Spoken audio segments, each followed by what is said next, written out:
दोस्तों, आज हमारे लिए बहुत गर्व का विषय है कि हम लोग एआईसीसी के सेशन में शामिल हो रहे हैं और ऐसी जगह पे शामिल हो रहे हैं जो अपने आप में एक ऐतिहासिक जगह है, इस देश के निर्माण में जिसकी बहुत बड़ी भूमिका है।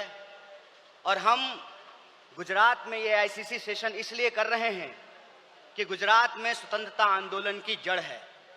गुजरात वो भूमि है जहां हमारे राष्ट्रपिता महात्मा गांधी, सरदार वल्लभ भाई पटेल जी, दादा भाई नौरोजी जी का जन्म स्थान है, उनकी कर्मभूमि है। तो जब यहाँ पे एआईसीसी सेशन हो रहा है तो हमारा उद्देश्य यही है कि हम अपनी जड़ में जाएं, अपने जड़ को मजबूत करें, क्योंकि हमारे सामने एक बहुत बड़ी चुनौती है। चुनौती ये है कि हम आज़ादी के आंदोलन में शामिल हुए, देश को आज़ादी मिली और आज़ाद भारत के निर्माण में कांग्रेस पार्टी ने बहुत बड़ी भूमिका निभाई।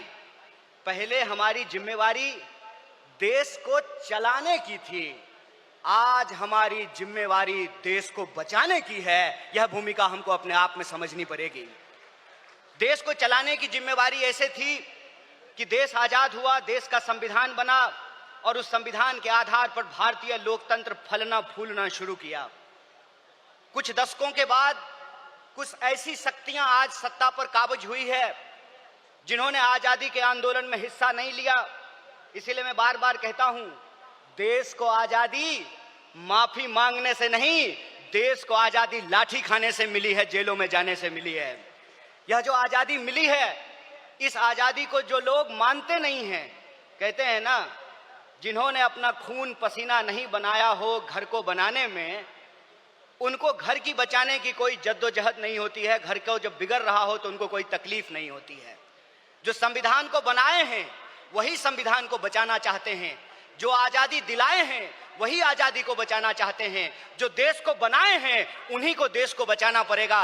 बताइए, कांग्रेस पार्टी का एक एक कार्यकर्ता जो देश की आजादी पर गर्व करता है, देश के स्वतंत्रता आंदोलन पर गर्व करता है, उस आजादी को बचाने के लिए आप संघर्ष करेंगे कि नहीं करेंगे? अगर आप संघर्ष करेंगे तो ये लड़ाई बिल्कुल आमने सामने की लड़ाई है।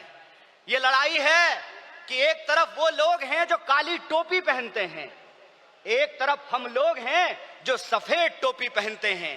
वो जो काली टोपी पहनने वाले लोग हैं वो काले कानून लेकर के आते हैं।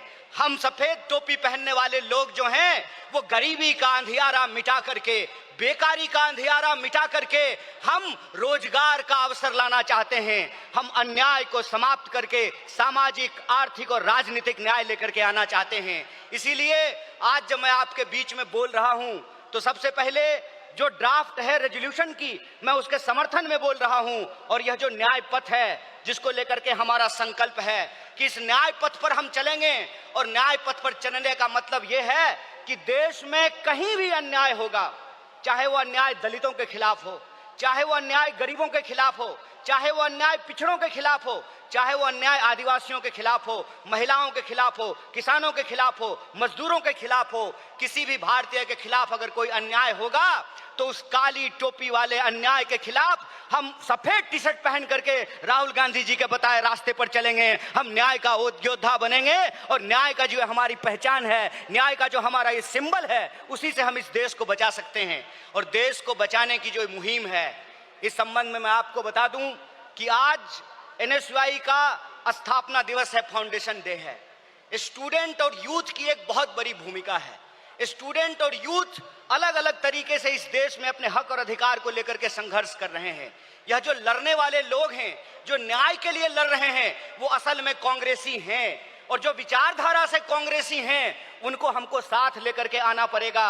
और मैं कांग्रेस के एक एक कार्यकर्ता को धन्यवाद देना चाहता हूं कि आप इस दौर में कांग्रेसी हैं जब लोग गद्दारी कर रहे हैं, कांग्रेस पार्टी के साथ बेवफाई कर रहे हैं, चंद दौलत के लिए, चंद सिक्कों की खनक के लिए अपनी पार्टी से गद्दारी करके उस विचारधारा से समझौता कर रहे हैं, उस वक्त आप कांग्रेस का झंडा थाम करके खड़े हैं। आप सिर्फ कांग्रेस के कार्यकर्ता नहीं हैं, इस देश को बचाने वाले आप जो है सेनानी हैं। जो स्वतंत्रता आंदोलन इस देश को मिला है, स्वतंत्रता सेनानियों ने जो स्वतंत्रता हमको दिलाई है, उस स्वतंत्रता को बचाने वाले आप संविधान सेनानी हैं। इसीलिए मैं आप सबसे अपील करने के लिए आया हूं कि ये आमने सामने की लड़ाई है, ये विचारधारा की लड़ाई है। और इस दौर में हमको उस रास्ते पे नहीं जाना है जो आसान रास्ता है, जो लालच का रास्ता है, जो कुर्सी का रास्ता है। मैं कहता हूं कि इतिहास ने हमको मौका दिया है, कांग्रेस पार्टी ने हमको मौका दिया है, तो हम एमपी एमएलए बनने की कोशिश जरूर करें। लेकिन हम जिस दौर में रह रहे हैं,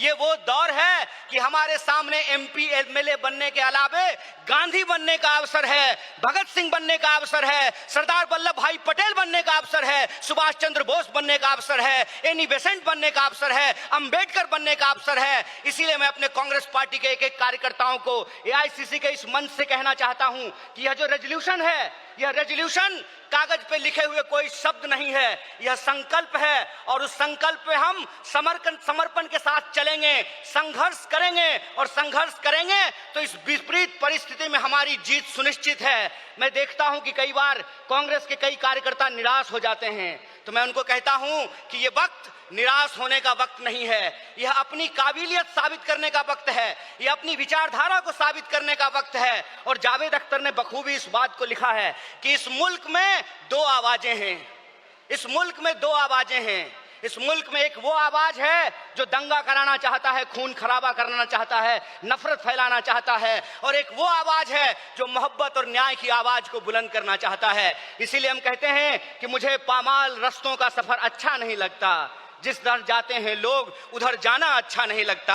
आप कांग्रेस पार्टी के ईमानदार कार्यकर्ता हैं, आपके कंधे पर देश को बचाने की जिम्मेवारी है, आपके कंधे पर संविधान को बचाने की जिम्मेवारी है। और हमको पूरा भरोसा है कि आईसीसी सेशन के माध्यम से पूरे देश में यह संदेशा जाएगा और कांग्रेस पार्टी का एक एक कार्यकर्ता मजबूत होकर के अपनी काबिलियत को साबित करेगा।